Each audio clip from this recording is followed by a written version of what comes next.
Olá a todos os oyentes dos diálogos do ICA Brasil. Tengo el agrado de hoy contar con la presencia de Fernando Sellner, una persona que trabaja en el Ministerio de Agricultura. Fernando es muy joven, voy a hablar en portuñol. Fernando, disculpa por mi portuñol.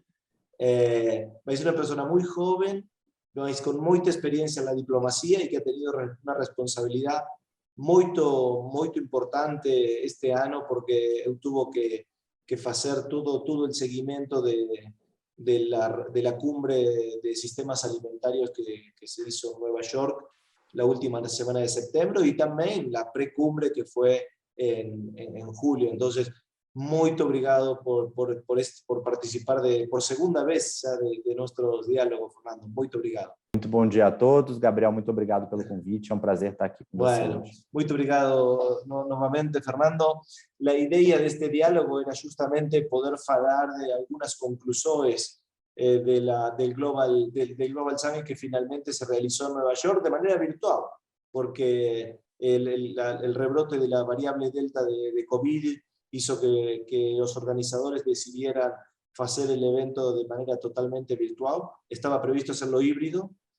Entonces, Fernando, para comenzar, ¿cuál es la evaluación general que vos hace de todo el proceso de las cúpulas, y en particular sobre la reunión de la última semana de septiembre en Nueva York? Obrigado, Gabriel, pela pergunta.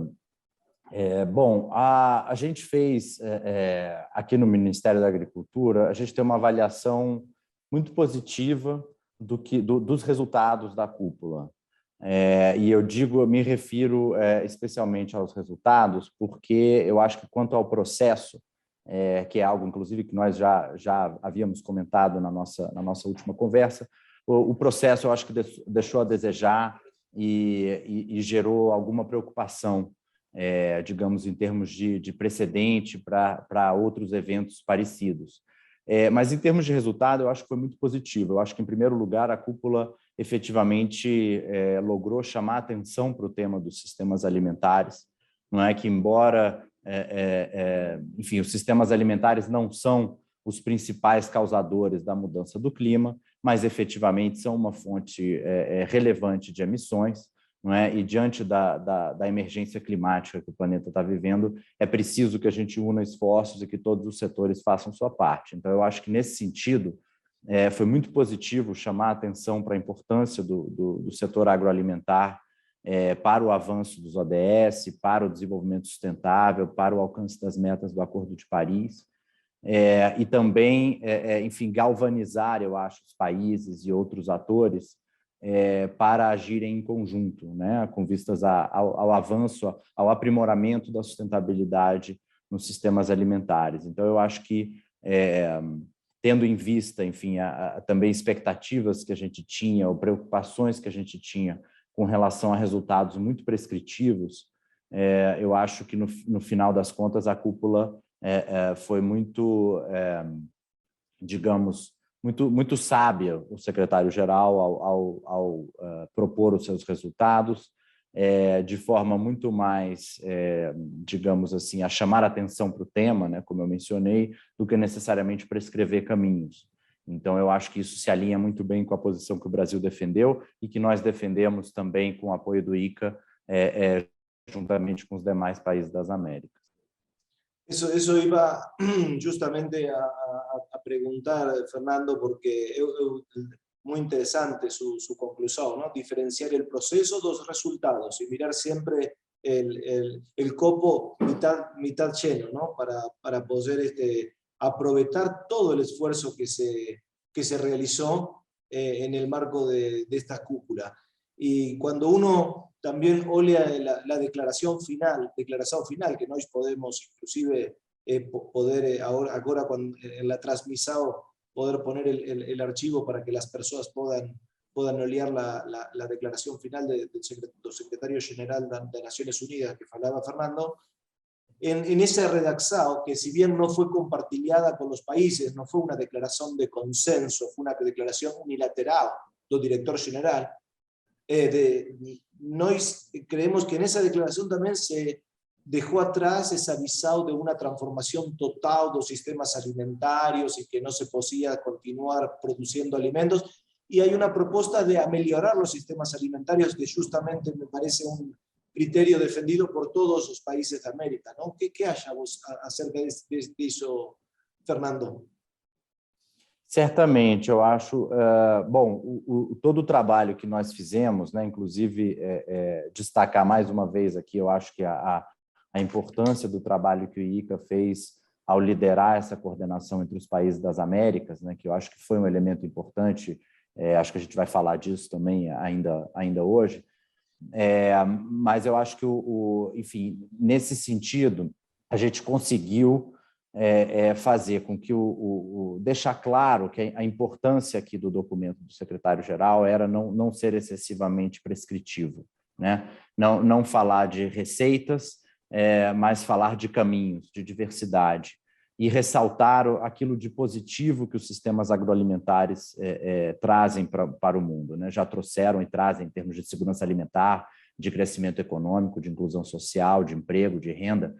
E então eu acho que a gente começou a cúpula com uma narrativa que vinha dos organizadores um tanto negativa, né, sobre qual era a influência da agricultura e dos setores agroalimentares sobre o clima, enfim.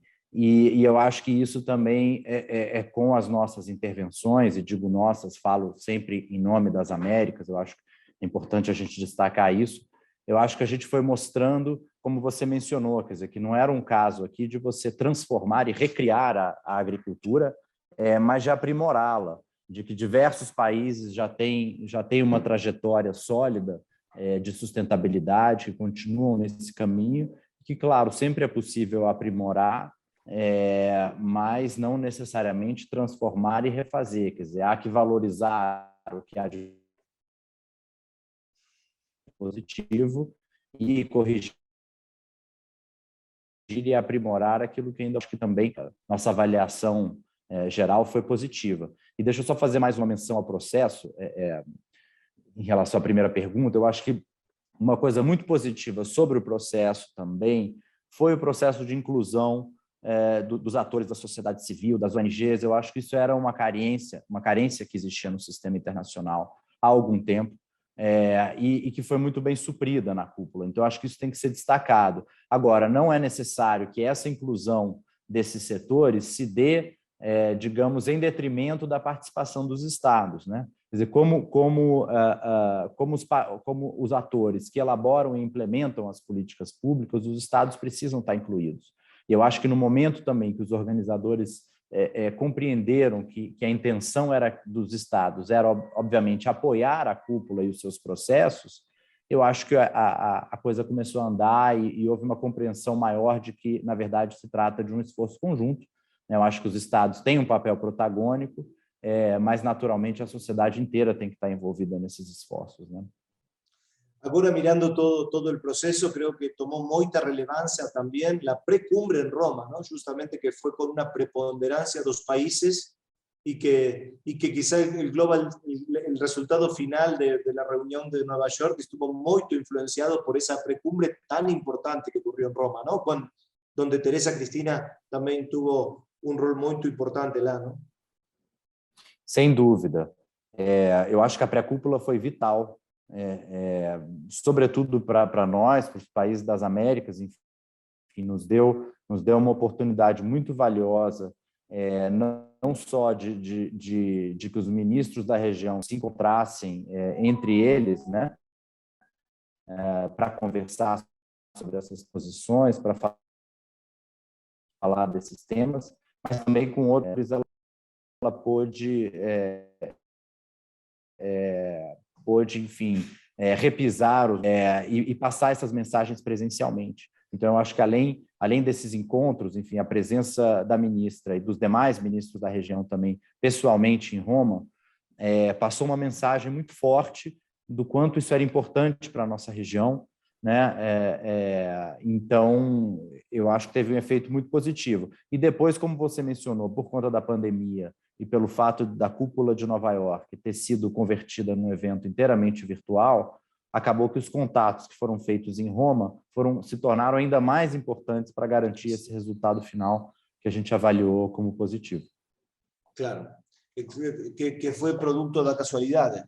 En la declaración final del secretario general propone una serie de pasos que hay a seguir para poder darle seguimiento a todas las cuestiones que surgieron y todas las 2000 soluciones con los ejes estructurantes de la cúpula, un consejo que vai estar integrado por pessoas muito diversas também.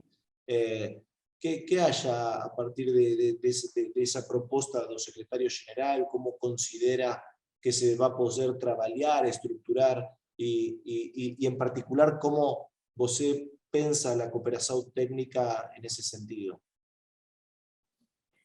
Eu acho que assim como, de certa forma, assim como a cúpula em si, a declaração de ação do secretário-geral tem também aspectos mais positivos e aspectos que a gente também vê enfim, com alguma preocupação, ou que a gente talvez teria feito diferente se tivesse tido uma oportunidade maior de influenciar esse processo. Eu acho que, como a gente já mencionou, quer dizer, o tom geral da declaração é um tom muito objetivo de relatar a importância do tema e como a realização da cúpula galvanizou os atores ao redor do mundo para se mobilizarem em torno do aprimoramento dos sistemas alimentares. Eu acho que, a partir daí, foi um acerto muito grande do secretário-geral não prescrever caminhos específicos e deixar as avenidas em aberto para a parte de implementação. Quer dizer, ficou muito claro pelo documento que a implementação deve ser liderada pelos países, que o sistema ONU existe para apoiar, os bancos multilaterais existem para apoiar, mas as soluções têm que ser locais, baseadas nos contextos nacionais e dirigidas e determinadas pelos países. E eu acho que o processo das coalizões é um instrumento, enfim, um veículo muito eficiente para conduzir os trabalhos dessa forma. O Brasil está se juntando a algumas coalizões e o que a gente está vendo é que tem um formato bastante aberto, em que os países podem participar na medida em que consideram aqueles temas importantes.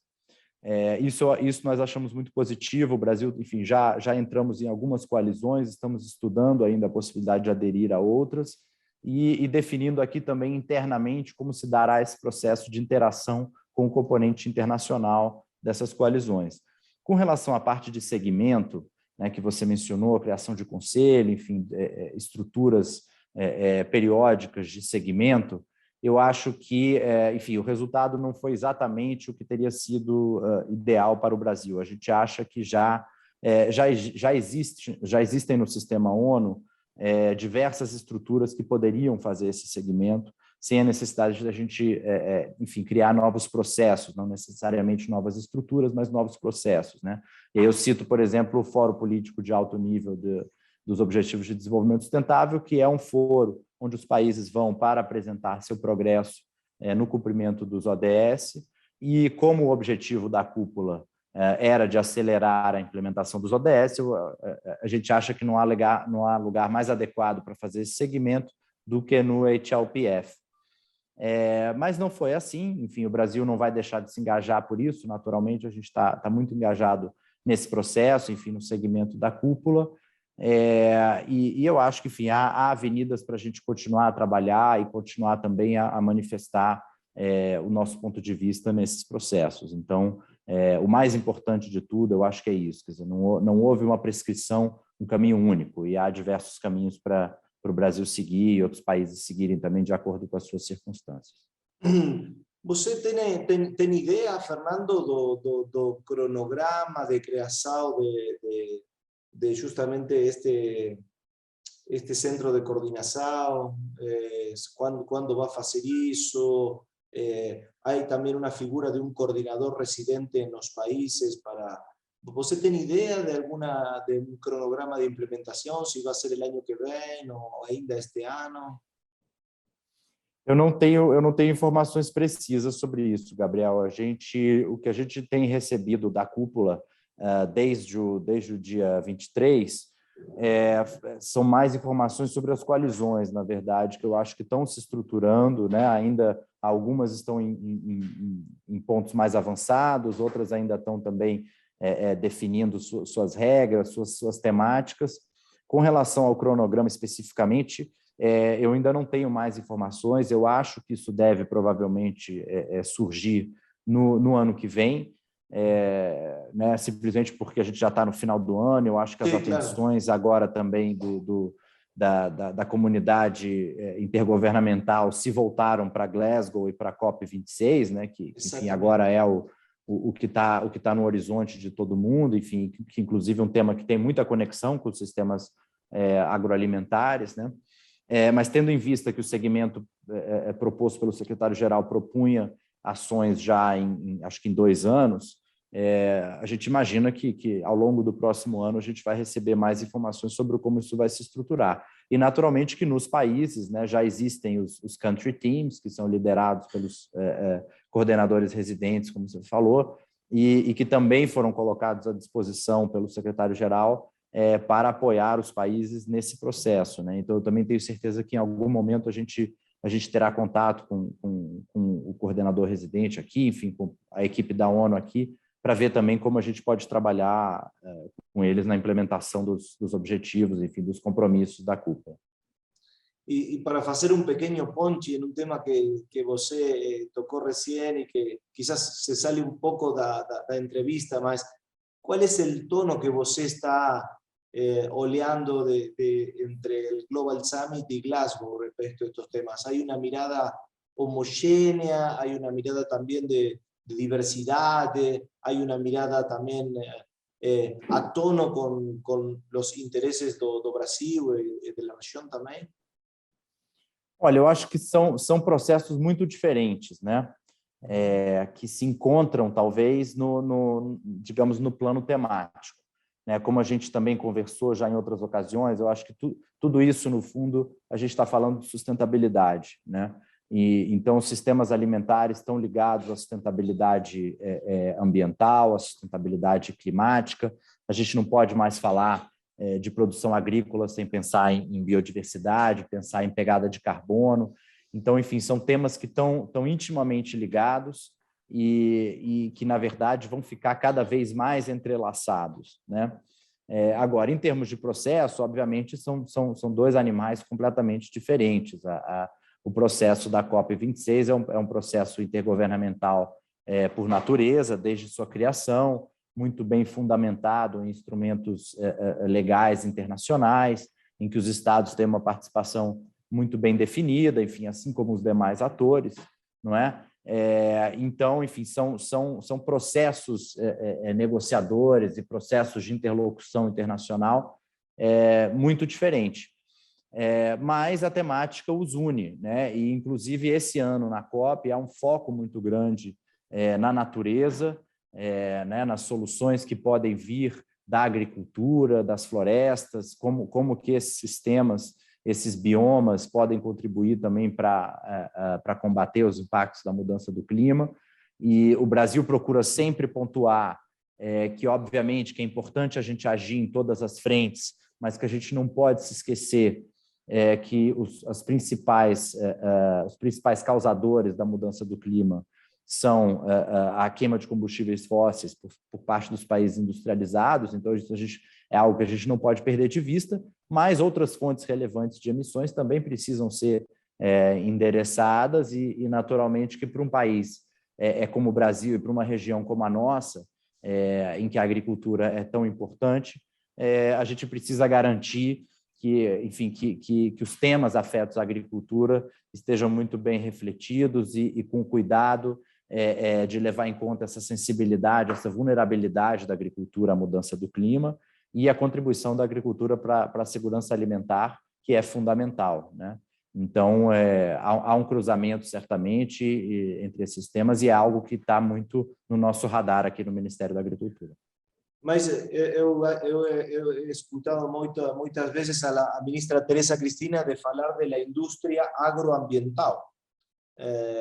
E eu acho que Latinoamérica tem uma região, uma cuenca fotossintética muy potente y puede ser un aspecto muy relevante desde el punto de vista económico y político mundial.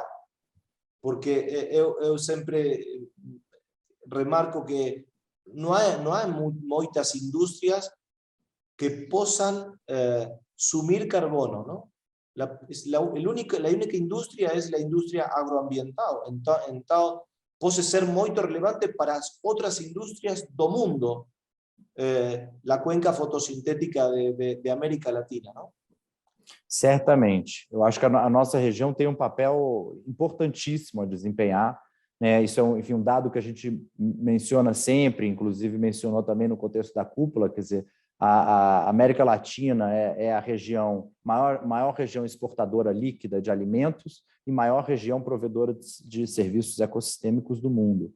Né? Nós temos a floresta amazônica, enfim, cuja maior parte está no Brasil, mas obviamente também está em outros países vizinhos. Nós temos as nossas pradarias, a nossa pecuária, a nossa agricultura, e eu acho que tudo isso tem que ser valorizado nesse contexto de serviços ecossistêmicos, serviços ambientais, para que a nossa região possa se inserir nessa agenda ambiental de forma positiva.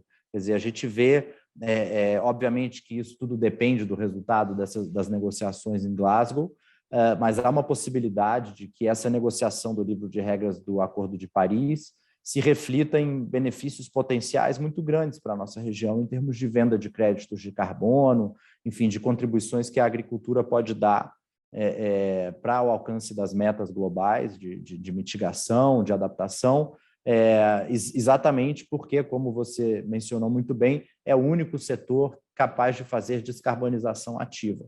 Então, isso é algo que tem que ser valorizado, tem que ser reconhecido, mas, ao mesmo tempo, não pode ser um pretexto para impor à agricultura um fardo maior do que o que compete a esse setor. Não é? E aí é que a gente tem que ter em conta essas questões ligadas à segurança alimentar, à vulnerabilidade, à adaptação. Então, enfim, é necessário valorizar as características positivas da agropecuária, sem botar pressão demais sobre o setor e sem esquecer dos setores industriais, daqueles que são emissores mais fortes, sobretudo nos países industrializados, e que são aqueles que têm que fazer a maior parte do esforço, né? Bueno, y una última pregunta, porque ya estamos en tiempo, Fernando, para ir cerrando, y nuevamente aprovecho la oportunidad para agradecerte. También creo que esta cuestión de la cuenca fotosintética que nos une pone mucha relevancia en el Consejo Agropecuario del Sur, ¿no? Esta organización de dos países del cono sur de América, Chile, Brasil, Argentina, Uruguay y el Paraguay. Creo que el rol de nuestro como organizaciones de cooperación técnica puede ser crecientemente importante para tratar de colaborar en esa coordinación, más allá de que el ICA tiene la Secretaría Técnica del CAS, pero me parece que puede cobrar mucha relevancia la acción coordinada de dos países, ¿no? La acción colectiva es muy estratégica en este momento do mundo por las discusiones relacionadas a la seguridad alimentaria, mas también ahora con mucha fuerza las cuestiones ambientales, ¿no? Sem dúvida, Gabriel. Eu acho que para a nossa região, a principal lição, o principal aprendizado, eu acho, da cúpula dos sistemas alimentares é a força que nós temos quando falamos com uma voz unida. Né? Eu acho que o impacto que as nossas 16 mensagens tiveram, e aí aqui de novo eu cito mais uma vez o ICA, porque eu acho que nunca é demais citar, eu acho que a liderança e a coordenação que vocês exerceram foi fundamental, mas eu acho que as nossas posições foram determinantes, o fato de nós termos chegado unidos com uma só voz em Roma, na pré-cúpula, e também depois em Nova York, uma região que tem países tão diversos, né, como o Brasil, como Nicarágua, como São Vicente e Grenadinas, enfim, o fato de que uma região como a nossa tenha se unido em torno desses temas, apesar de que mesmo entre nós existam diferenças significativas, eu acho que fica como uma lição valiosíssima para o futuro, para outros processos, e aí não só, como você mencionou, quer dizer, no espaço político, digamos, mas também no espaço técnico, né? Eu acho que a gente só tem a ganhar quando a gente se coordena, quando a gente trabalha junto. As semelhanças são enormes, né? Culturais, geográficas, físicas, climáticas, enfim. Então, é isso que a gente tem que valorizar, culturais, sem dúvida. É isso que a gente tem que valorizar, isso é o que nos fortalece. Então, sem dúvida, eu acho que fica essa lição e inclusive um combinado aqui. Vamos deixar marcado de continuar fazendo esses processos. Eu acho que, inclusive na COP, agora nós estamos no processo preparatório aqui no Ministério, e já conversamos várias vezes sobre a importância da gente reunir o CAS, reunir os vizinhos, conversar, botar as cartas na mesa, porque, enfim, nossos interesses são realmente muito semelhantes e unidos nós somos muito mais fortes. Então, eu acho que isso é essencial e, de novo, o ICA tem uma parcela de responsabilidade aí que não pode ser de nenhuma forma menosprezada. Enfim, só cabem elogios aqui à atuação de vocês e agradecimentos. Então, essa parceria foi muito boa e a gente espera que continue. Muito obrigado por el reconocimiento y creo que nós também temos como sudamericanos, você, eu, muitas pessoas mais, que eu como argentino e que tenho um gran cariño por todos os países del Cono Sur de América e Brasil en particular, que me permite poder trabalhar com muita liberdade e com muita seriedade e muito profissionalismo. Creo que tenemos una responsabilidad también generacional de tratar de que nuestros povos cada vez más trabajen más integrados, porque yo estoy convencido de que tenemos muchas más cosas en común que diferencias. Y nuestro trabajo es tratar de hablar mucho más de las coincidencias que de las diferencias. Entre ellas, las futbolísticas, que esas son, creo yo, insalvables. Muito obrigado. Nem tudo é conciliável nesse mundo, né? A gente faz o que dá, mas tudo tem limite. Muito mas obrigado, sempre com muita amizade e muita alegria. Realmente, enfim, as parcerias regionais são incríveis, e assim como você, cada vez mais eu me convenço de que nós somos irmãos e de que há muito mais semelhanças do que diferenças. Eu servi na Bolívia, trabalhei com cooperação técnica e pude ver isso, experimentar isso na pele. Realmente, quando a gente está próximo e está junto, não há idioma que nos separe, enfim, a nossa cultura, a nossa regionalidade fala mais alto. Então, a gente tem que valorizar isso e realmente, enfim, com exceção do futebol. Mas estamos juntos e vamos continuar trabalhando juntos. Bueno, un enorme muito placer. Obrigado, Gabriel. Fernando, muito obrigado muito interessante su fala, agradezco especialmente y saludo a través suya a Betarello, al secretario Orlando y por supuesto al resto de los secretarios y en especial también a la ministra Teresa Cristina. Muito obrigado. Muito obrigado, Gabriel. Um grande abraço. Outro abraço.